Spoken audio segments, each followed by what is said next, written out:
Kids on the verge of puberty go through a lot of physical, emotional, and personality changes as they become adolescents. It is also at this point that kids try to discover themselves.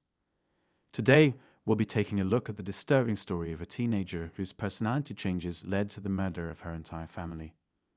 Welcome back to YARO Crime. Today, we'll be looking at the awful story of the Richardson family. If you enjoy this video, and I'm sure you will, please do well to like and subscribe. The Richardson family were an average family living in Medicine Hat, Alberta, Canada. This family was made up of Marc and Debra Richardson, their 8-year-old son Tyler, and a 12-year-old daughter, Jasmine. Marc and Debra had met a gym in Ontario where they were both members. They eventually became close and entered into a romantic relationship. The Richardsons were a happy family in a modest home with 2 healthy kids who were excelling academically. Jasmine, at the age of 11, was already considered an honor student, and she endeared herself to everyone with her smile and character. But things would soon take a negative turn. Like most teens approaching their teenage years, Jasmine had a personality change. Though in real life Jasmine retained her regular, jolly personality, on the internet, she was a different person. Jasmine had obtained accounts on several social networking sites, including a MySpace account. Her MySpace account initially had a calm, girly outlook, but gradually transitioned to a darker, more gothic profile. She also signed up for a weird and now obsolete networking site known as Vampire Freaks. Vampire Freaks was a social networking platform that connected individuals who had an interest in the gothic and emo subcultures. This was something Jasmine had taken a liking to. Taking usernames such as Killer Kitty X, Runaway Devil, and X Mayhem X, her profiles were filled with pictures of her, covered in black eyeliners, putting on alternative clothing, and posing with a fake gun. Her list of interests included piercings and tattoos, which were typical for a teen. Jasmine was now spending a lot of time online interacting with other emo kids, and she would also go out to various alternative shows playing in the local area, which was how she would meet Jeremy Stank. Jeremy was 23 years old and by all means a deadbeat. Jeremy had dropped out of school after being heavily bullied and refused to get a job, but instead lived in a trailer park with his mother, who was suffering from alcohol abuse at the time and was struggling to find a stable relationship, which meant he had to deal with different people coming in and out of his home, most of whom weren't really fond of Jeremy, and oftentimes he got physically abused by some of his mom's lovers. In 2006, Jeremy was 23, unemployed, and spent most of his time online talking with girls, most of whom were much younger than he was. Jeremy gave up a description of himself that got the attention of teens in the goth scene.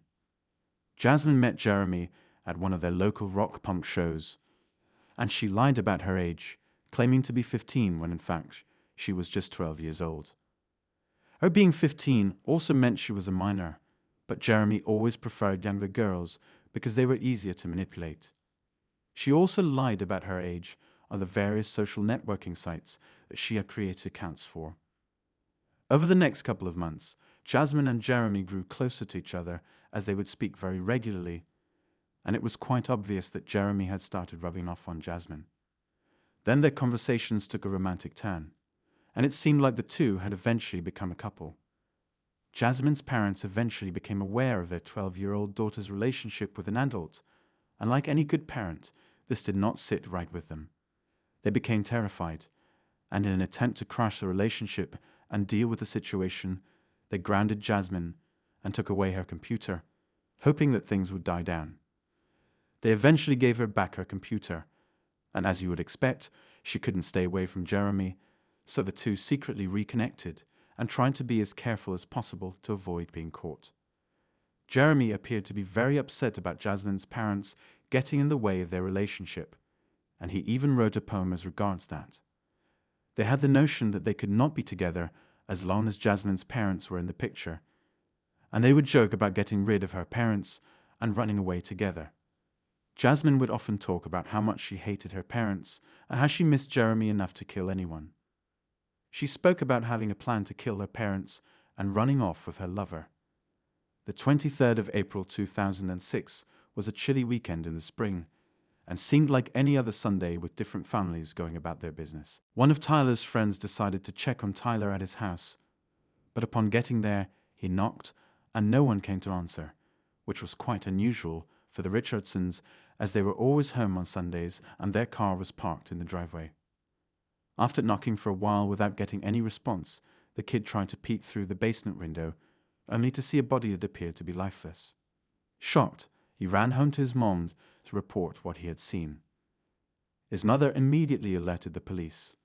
When the police made their way to the Richardsons' home, they were confronted with a horrific scene of Marc and Debra lying lifeless in a pool of their own blood. Debra had been stabbed 12 times, while Marc had suffered 24 lacerations and punctures to the chest. They then moved over to Tyler's room to also discover his lifeless body lying on his bed with his bedsheet and personal items covered in his blood. He had been stabbed 5 times, and his throat had been slit.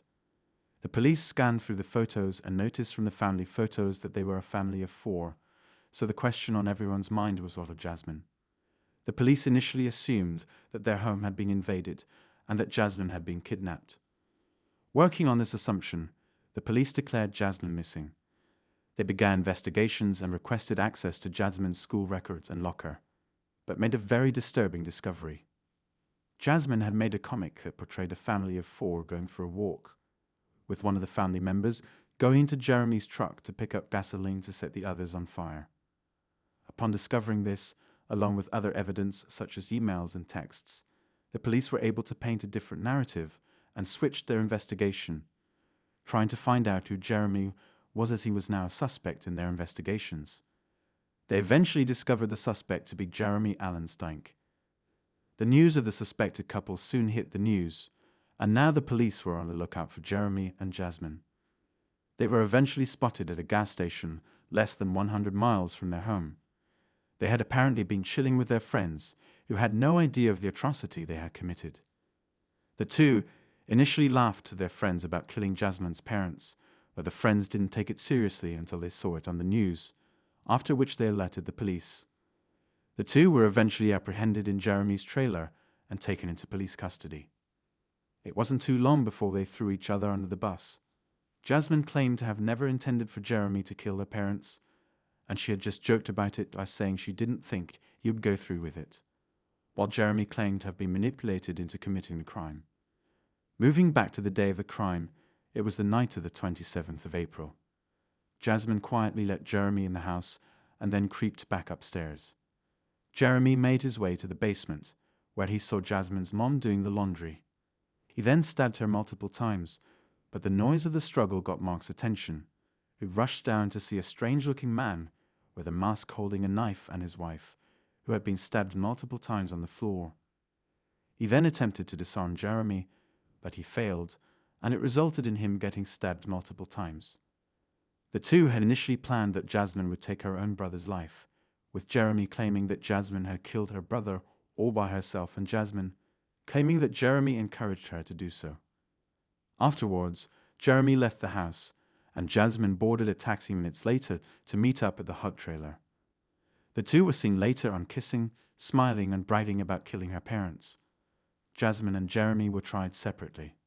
Jeremy was tired as an adult, and after much argument from his attorney, was given a life sentence with eligibility for parole after 25 years, while Jasmine, who showed no sign of remorse during her trial, was given a 10-year sentence, as that was the maximum sentence she could receive for her age under Canadian law. She was also put under psychiatric care. It is awful how someone that young could plan and actually follow through with committing such a horrific act on their own family member, especially to her younger brother. We really can't tell if it was Jeremy who rubbed off on Jasmine, or if she was just a sick child who manipulated a disturbed young man into carrying out her evil deed. Thanks for watching. Please let us know your thoughts in the comments, and do well to like and subscribe for more crime videos.